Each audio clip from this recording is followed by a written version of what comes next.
Hey guys! So for today's project, we're going to be upcycling. I found this Tart pan at the thrift store, and of course when I look at it, I don't see a Tart pan, you guys. So I want to remake this into something fabulous. And so I love this metal ring that's in the inside. I see this as being like the piece of artwork, and then I'm actually going to leave this metal just like this. I think it's going to be fabulous like this, and so we're going to decoupage it using one of the brand new Roycycled Decoupage papers, you guys. Okay, I know it's my design, but I love this design. Like, this is truly my heart. This one is I want to say it's called the Harlequin Project Blocks because it has a Harlequin on one side, but we're actually going to be using, so this is a project block, right? So it's made for you to have basically two pieces of decoupage paper in one, but of course this one complements this one, right? So we're going to be using this half of the paper today with the dress form to decoupage this piece, and I thought because it's metal, it would be a really cool like magnetic message board. So that's what we're going to do today, you guys. We're going to upcycle this Tart pan into a super cute magnetic message board. Hi, my name is Royce Hunt Bell, owner and operator of Roycycled Treasures. Let's get started.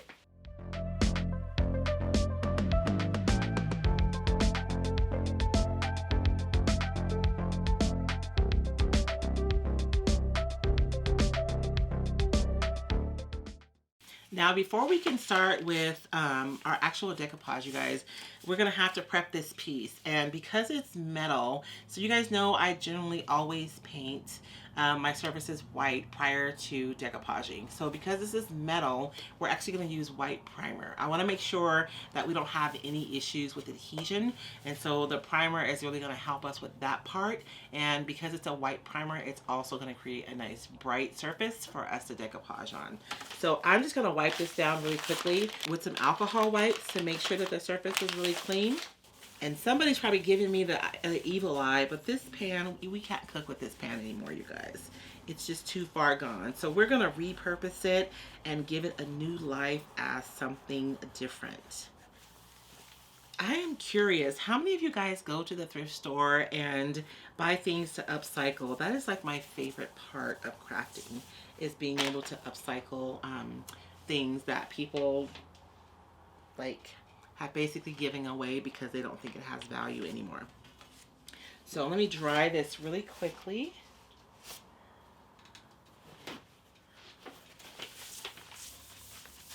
And it says on here that this was made in France. Fancy. So we know it's nice and clean, right? And so we're going to do a coat of white primer on this. Look, I have parchment paper and a Tart pan, but there's no cooking going on in here. Okay, so I know, I laugh at my own jokes, y'all. I'm a hot mess, but I think they're funny. I'm just going to squirt a little bit of the primer on this little piece of parchment paper because I don't need a ton of primer. So a quick coat. Again, it doesn't have to be perfect coverage because you're really not going to see it. We're just creating a nice bright surface for the image of our decoupage paper to really be able to pop. I'm going to go ahead and dry this really quickly, you guys, with my craft dryer. And when we come back, we'll decoupage. So now that my piece is all primed, you guys, it's all primed and ready to go, I'm going to just set this aside because I don't want to touch this. I love this like grungy metal, and I think it's going to be perfect for this piece. We're going to go ahead and decoupage it. I'm almost tempted to use this, but I'm not going to. So I'm going to go ahead and trim my Harlequin off, and I will save it for another day. And we're going to use my dragonfly dress form. You guys, I love her. So I'm going to figure out, I really want to keep her wings.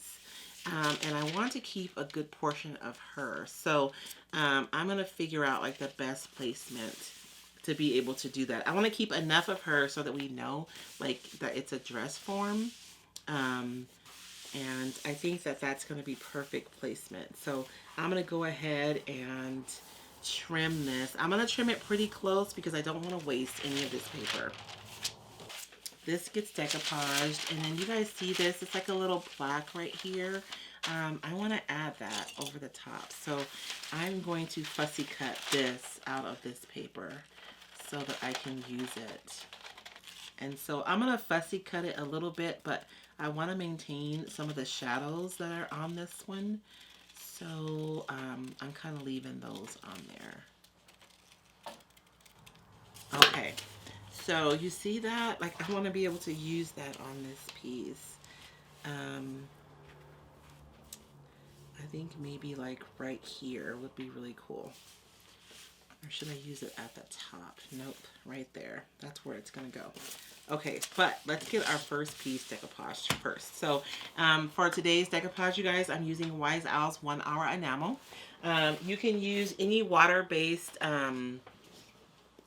sealer to decoupage with, or you can use Mod Podge. I just always like to put a little bit of water in my Mod Podge to make it about the consistency of like whole milk.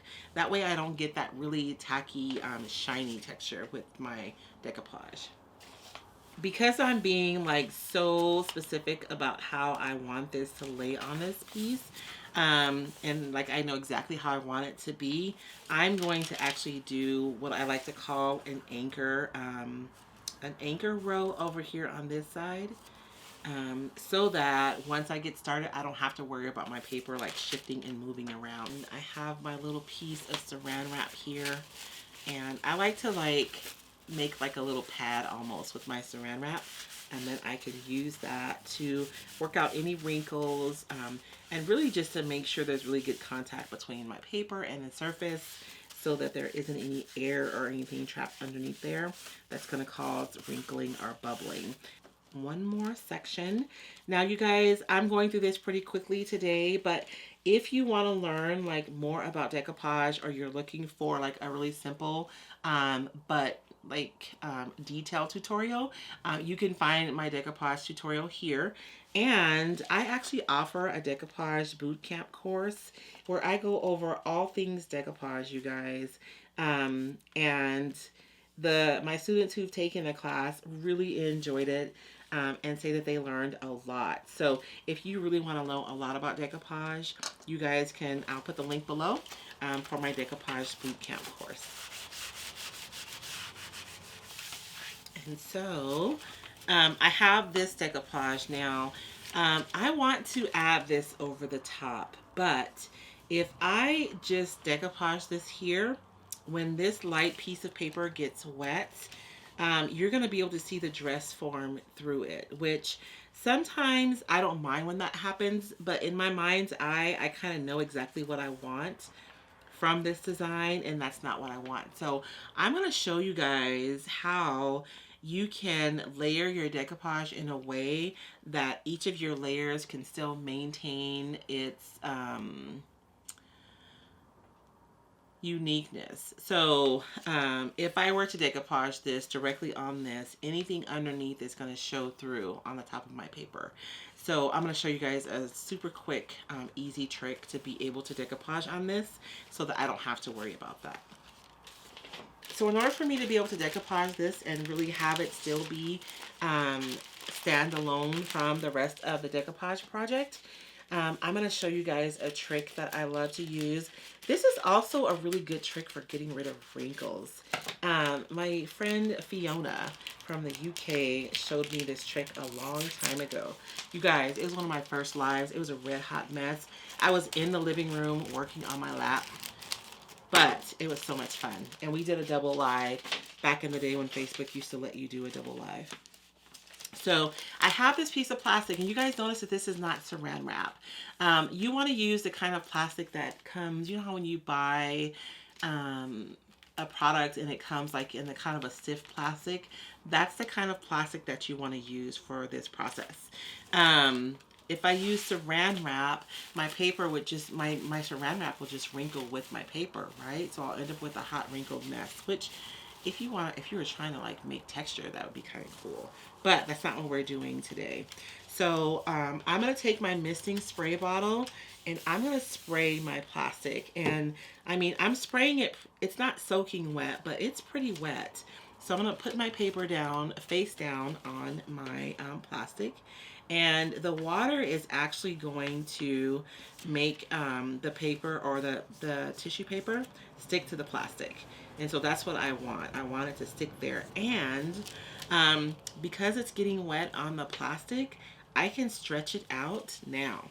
So I'm able to stretch my tissue paper out on the plastic, which means that it won't be wrinkled when I actually decoupage it to my surface. I'm going to mix my decoupage medium with a little bit of paint. I'm going to do about a 50-50 mixture here. Of course, I'm eyeballing it, right? I'm going to put that on there. I'm going to need another brush. And so I have my decoupage medium just here on my piece of parchment paper. And I'm going to mix in some white paint with this. And I'm just going to mix that together. And what this is going to allow me to do is to paint this on the back of my plastic so that I'm essentially making a white background for this piece of paper, for this piece of tissue paper. So I'm going to put that on there, and I just want a little bit more of my clear coat just to make sure that I have good adhesion with my paper. It's about 50-50 because like you want to have good adhesion, but you really want to have a white background too. So you're going to mix them together and it's going to work. So when you pick up your paper, your design's going to stick to it because it's wet, and it allows you kind of the luxury of being able to hover over your piece and figure out exactly where you want to put it. So I know that I want mine to go right here.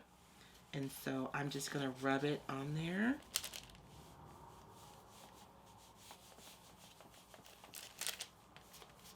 And so now you don't see as much of the background coming through on this design.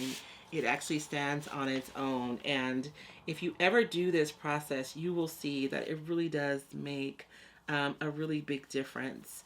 Especially because I'm going over this with more of the sealer. And if this were just a piece of tissue paper by itself, it would be really, really black right here because of the dress form, and everything would show through. Whenever I'm layering my decoupage, one of the things that I like to do is rather than just put a little bit of product around here and then leave it like that, I'm actually going to do a whole coat over my entire piece so that this layer looks really cohesive and it doesn't look like I just decoupaged something on top of this. So we're going to seal the entire piece all over again, and that's going to help to really unify the elements on here and make it look like it's just one design rather than look like I decoupaged a piece of tissue paper on the top of this. So I feel like this is really pretty, but it needs some texture, you guys. So this is one of the new stamps that Iron Orchid Design came out with, and I am seriously in love with this stamp. As you guys know, I'm a texture junkie, and so this allows me to create like visual texture in my projects. And then once I open my stamps, you guys, I keep them in little zipper bags like this. I have them on my website, and you can also find them on Amazon. I'll be sure and put a link below for you guys. But for the stamps, I'm thinking I need a little bit of crackle, and I want to add some of the chippy bits on my project today. So this is a brand new stamp. So whenever you open your brand new stamps, you want to condition them. And what we mean by that is right now the surface is really new and really slick. So we're actually going to rough it up a little bit and give it some tooth so that it holds the ink better. So this is a 300 grit sanding pad that I'm using, and I'm just going to go over it. I like to go over mine one way, and then I'll go back over it and go over it the other way. And I'm just going to pull these off because I'm going to use them separately. And in my mind's eye, I saw that we needed some crackle too. So I'm thinking a little bit of crackle, but this large one is like it's calling my name, you guys. I'm just gonna pull off 3 because I'm not gonna use all of those. I don't know. I'm gonna use the crackle. I feel like the big cracks would be better on a larger piece. I think the crackle is gonna be more appropriate for this small scaled craft that we're doing today. So I'm gonna use it. So I'm gonna use, I don't wanna use black. I'm gonna use like the dark gray. It's the stone gray from Iron Orchid Design because I don't want it to be too dark.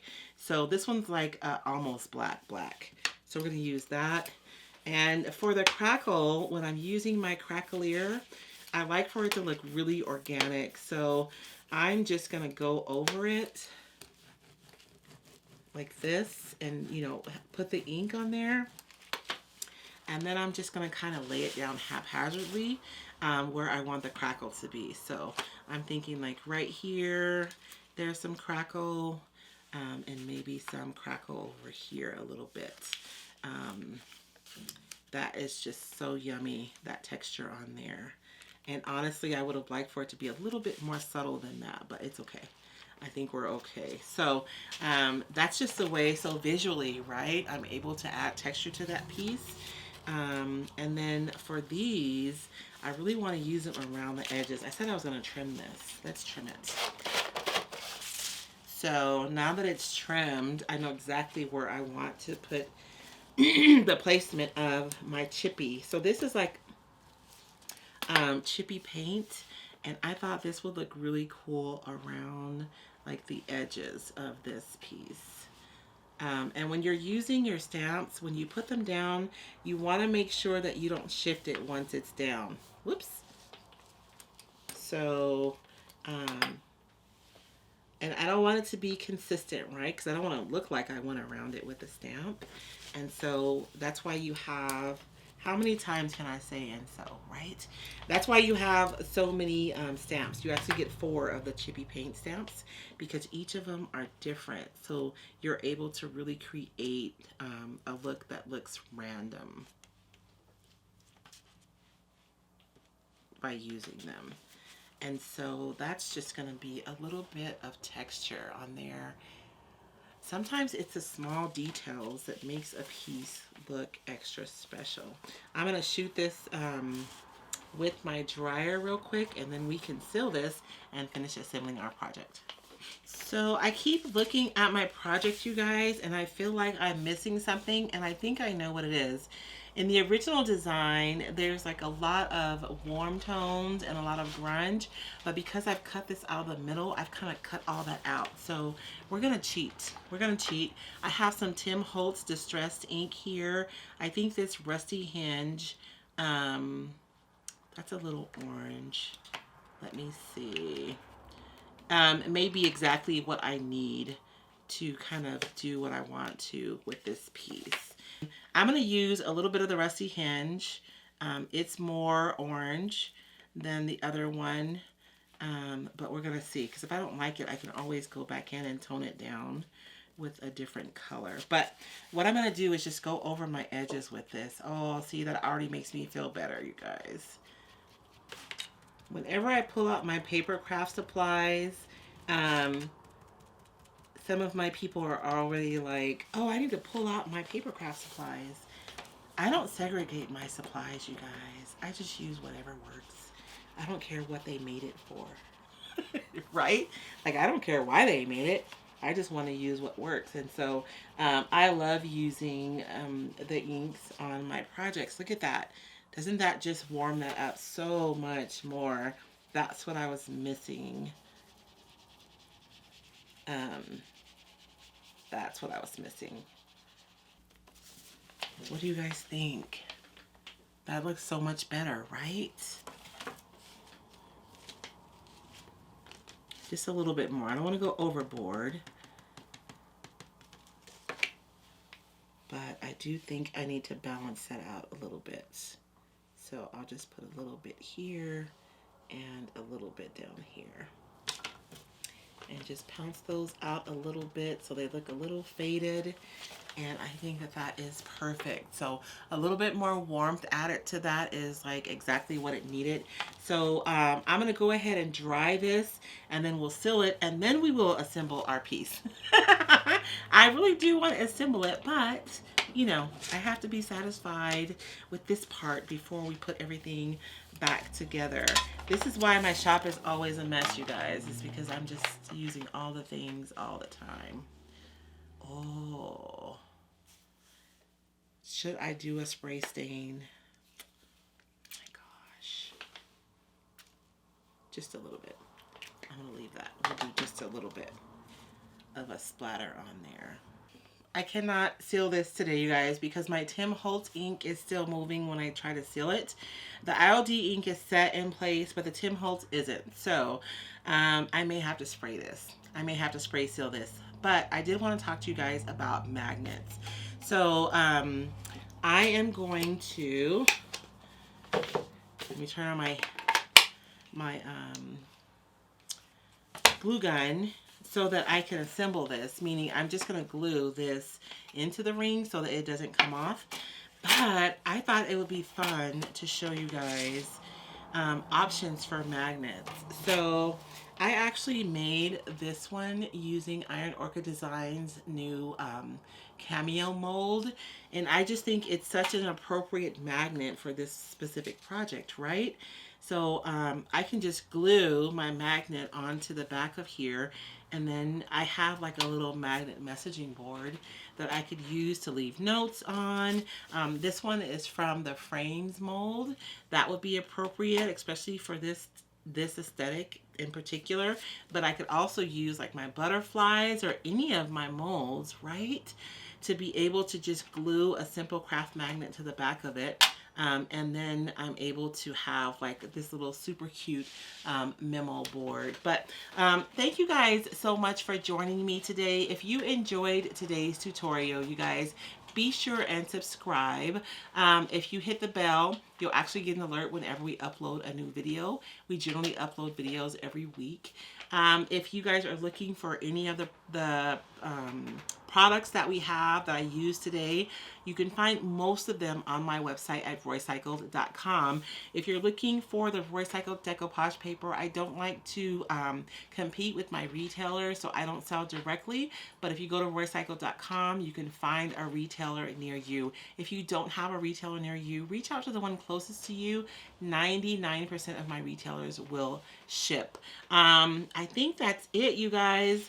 You guys see how I work, right? I pull out stuff, and even if I have a plan sometimes I go off of the plan, and I do other things. So you guys can absolutely do everything that I've done here, and you guys can do it today. So I want to see your projects. If you guys create something from a tutorial that you've seen here on my channel, email me a picture.